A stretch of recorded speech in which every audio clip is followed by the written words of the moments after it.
and welcome to this special show on the life insurance sector. We have with us one of the doyens of that sector, Tarun, Chugh, the CEO and Managing Director of Bajaj Allianz Life Insurance. Mr. Chugh, thank you very much for joining us. My pleasure entirely. Life insurance is one sector which is not touched by the slowdown. What's the magic? Well, we've been lucky, I think. This is we've had 11% growth as a sector, and that's therefore been a little reassuring despite what we see around us. I guess people are still saving for their long-term goals, and they are still investing for the long term. I think the short term is where the issue really is today for customers, but we've not seen a slowdown. Luckily, hopefully things should carry on like this. Okay, now let me come to what I actually want to ask you, the digital disruption. I mean, industries like ours also are digitally disrupted. In your case, is digital a disruptor or an enabler? It's a very big enabler. Of course, it works in various segments better.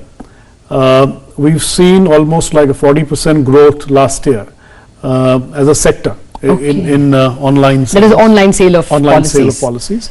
These are where, there is no paperwork, there's nothing at all, the person just buys it from online itself. Although it's still small. It's about 4% of the industry, but it's growing significantly. Okay. What kind of policies are you able to sell? Has it to be plain vanilla? So there is a big mix of products now that should start coming in, although largely, I must say, the start has been with online term. And now we are seeing snippets of ULIP coming in as well. Okay. So about 33% of the online sale today is online ULIPs. The rest is term. Slowly now we should expect more pensions and hopefully health also to start selling. Can you sell sophisticated products online, or will people prefer hand-holding and an investment advisor in between? So the sophisticated tough products, of course, are not necessarily bought online, but what people are doing is that they are researching and comparing online. Okay. So as we call, there's this phrase we have called ROPO, research online, purchase offline. Oh. So they would go and check on the company, they would check on the product, they would go and check even on the IRD website, and then finally go and make a purchase. So it's a very well-informed decision, but typically because it's more involving, they would have a advisor maybe sitting next to them. Is there a age breakup? Is it that the new age audience is preferring online? Yes, interestingly there is. What we are seeing is that when we look at online, we have this new segment of customers which are now starting to look at us seriously. These are the 25 years and around. So if you look at the median age where we normally used to sell earlier was around 35, which was largely when it was only advisors and through bank assurance channels. But now the width of the sector is getting better now. You mean even 25-year-olds are interested in insurance? Yeah, they're looking at it because now suddenly they're buying through online. Okay. So they're looking at us online, they're checking our products online, they're talking to aggregators and seeing how the product really compares. And whenever they see a simple product come, then they're able to make an informed decision online. Okay. Now, where does all this leave the traditional investment advisor? Today we are actually meeting in a curtain raiser episode for LifeGoal Advisor Awards. Now, before I come to why you call it LifeGoal Advisor Awards, basically, how is the advisor taking this online competition? Honestly, if you ask me, it's not really so much competition for them because advisors and face-to-face is still about 97% of the entire sector. But yes, they are using this smartly now. Some of them are themselves converting, they're downloading our apps, they're using more informed videos, using that more to sell. They are using material like chat bots, etc. now. So what happens is that the first phase of comfort that they can get on a query can be handled through an online equipment. All our sales that are today are happening through a tablet anyways. So they basically buy online through the tablet in front of the advisor. Okay, so it is ROPO, as you say very clearly. Yes. You just recruit them online and finish the due diligence offline. Yes. But do you see this totally online product continuing to grow, or do you think there are limits to a totally online product? Yeah, there are. See, if our product was as simple as an FD or a saving account, then life is different. But ours are a little bit more involving, which is a high involvement product. So typically in any high involvement product, there's a lot more research to be done. There's a lot more explanations to be done. There are things that people may not understand because there'll always be some legalities also, because it's a legal contract. And these are 10-year, 20 years, 30-year plans. So usually they would want to talk to an advisor. And therefore there is a limit to an online purchase. What is the geographic spread of life insurance? Is it still a metro product? Is it a 4 metro product? Or has the accent significantly shifted away from the 4 metros? That's a very interesting question now. So there was this spread which was a little different for private sector and very different for the LIC. LIC has been spread almost all across. Only 40%, if I remember, of their top line used to come from the big cities. While for the private sector, it is just the reverse. And normally there's been a lot of bank presence as well in the large cities. Yes. For Bajaj Allianz, it's a lot different because we have like 628 branches. They're very well spread. We have branches sometimes where no other insurance company is present. So our brand is also, of course, very well known in those areas. So we have a very well spread bouquet, if you may. So actually there is a lot of space to grow because you all have a bigger presence in the as yet untapped markets. Yeah, of course. And of course we can still go deeper in the large markets as well. Okay, now let me come to another product which maybe personally I'm interested in, annuities. Is it a new kid on the block? Is it gaining popularity now?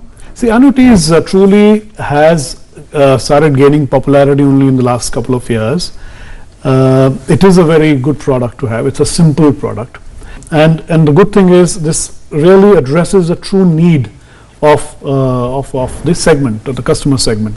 We do not have many pension products available. There is no clear pension that is being offered by the government. Not everybody is a government employee, so therefore this is bound to increase. I was looking at a study and it was talking about that 1 out of every 6 Indians by 2050 will be over buying 60. an annuity. Okay. Be over 60, right? Yes. And so will I be. Yes. So will I. Yes. So therefore, this is going to gain Become popularity. popular. Yes.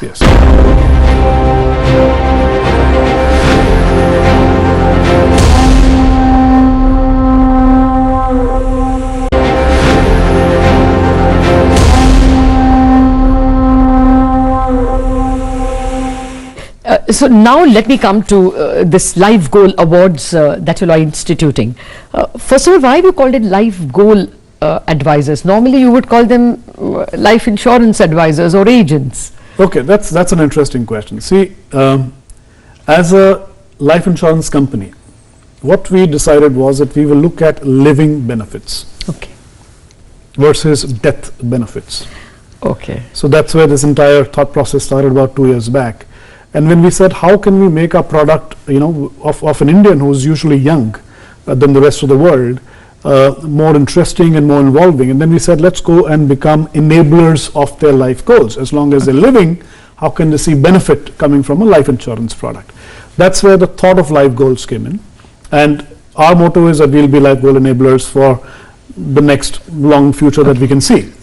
Now within that, if you look at people who are, party to this entire game, is if you look at, there are a lot of financial advisors who tend to help customers achieve life goals. This could be a chartered accountant, it could be a mutual fund advisor, it could be a tax advisor, people who help you fill taxes. Yes. There could be family offices, there could be portfolio managers, and so on and so forth. So it's not just a life insurance advisor. So that's why we're broadening the funnel. We're broadening the funnel, and we are trying to acknowledge and try to get best practices of all these life goal advisors, not just to be construed as a life insurance advisor, But these are financial advice. Okay, actually, you're taking away my next question. I was going to ask you, why is it normally when you institute an award, you do it for your agents, but I think you're going beyond that, right? Mutual fund advisors, investment advisors, chartered accountants. Yes, see, everybody has, every company has their own bit. Yes. So they'll run their own track. But I don't think there's been a platform where, there's been acknowledgement for people across segments. Absolutely. A lot of these segments may not even be tied to any company really. Yeah. So therefore we thought that this is a gap we need to fulfill. And that's where this entire awards came in. Okay. Well, if you can give me a little more color on, this life goal advisor as you see it. When you look at your advisors as life goal advisors, what is the stream of products that you're offering? You said we are not looking at death benefits, we are looking at living benefits. Absolutely. So what is the set of products that you therefore, would like to encourage in Bajaj Allianz? Lovely. So, see, our license as a life insurer allows us 4 streams of products basically, and I call it as LM square. Being an engineer, you put some math behind it. Okay. So LM square is 2 L's and 2 M's. So there is long-term wealth products, there is longevity-based products. Longevity is pension, the risk of living longer. There is morbidity and mortality, the risk of dying too early, or the risk of being unhealthy. Yes. So these are the streams that we work on. Here, people very clearly would prefer more long-term wealth products in life goals. Yes, of course. When they've got a goal for 5 years, 10 years, and so on and so forth. So that is a stream which gets very active. Mobility also really helps you live the focus is to help you live a better and a more healthy life. So it's more focused on wellness.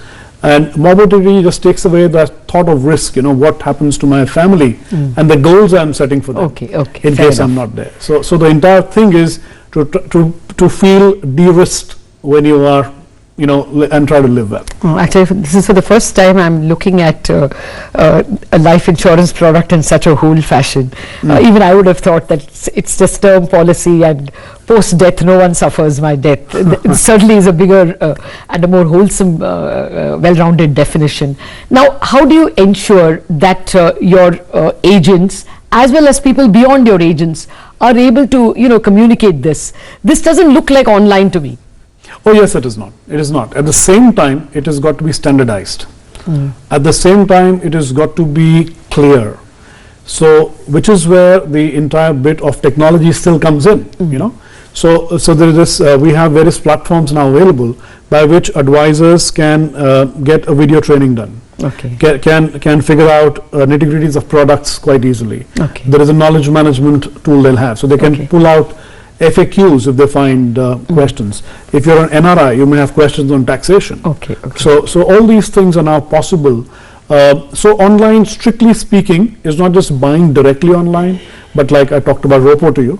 So that is where it comes. So it's an entire microcosm you create. Some for people who will, and each for different, horses for courses kind of a strategy where there'll be customers who want, touch me not and straight go online. Then there'll be customers who will say, look, I want some advice. And there'll be customers who say, okay, I'll talk to you, but I'll first research and I might still buy myself. So there is various behavioral traits that you need to apply for and therefore solve for. And that is what technology today helps. Are you able to prevent mis-selling better because of the kind of technology you use? Of course. Like I said, standardization. So while we do appreciate that it's not an easy product to sell, and so there will be a lot of things that an agent might not even sometimes inform you about. So which is why we standardize documents. There is so we have a video document now. So we can customize a video document. If you bought X product, and we would actually mail you the video of what are its key features, so what are its benefits. Make it easy for you. Now IRDA, the insurance regulator, has called for innovation by what they call the sandbox. Is that helping? Is it what kind of innovations are you expecting? No, that's something we are looking up to now. See, it is the customer of today is really changing. The orientation is different. The profile is very different. and we've got our standard set of products, and the Act allows you to do certain things and not allow you to do certain things. Now, sandbox is the entire thought process where you sandbox, so to say, innovation and play it in a trial format in a controlled environment. So what we expect here is a lot more service innovation, a lot more product innovation, and a lot more tech innovation. So and that is really the focus. I'm very happy the IRDA has picked it up, and there have been a lot of seminars, and there's a lot of expectation now building up on this as well. Okay. For the first time, I realized that it's not very easy being a life insurance agent or advisor as well. It looks like there's a lot of homework and learning to do. Oh yes, actually it is so for every financial advisor. It's a very challenging award then. Yeah, I would say it's for every financial advisor. And the way I see it is, it's like the doctor-patient relationship. Now, doctor goes through a lot of training, right, and experience. Oh, absolutely. So the moment you have the customer's trust, you got to earn it, and then every time you have to deliver on it. So you really have to know your things inside out, and which is why these awards. Okay, but do you see that kind of faith developing? Oh yes. Is there a skepticism between a patient and a doctor, between a client and a lawyer?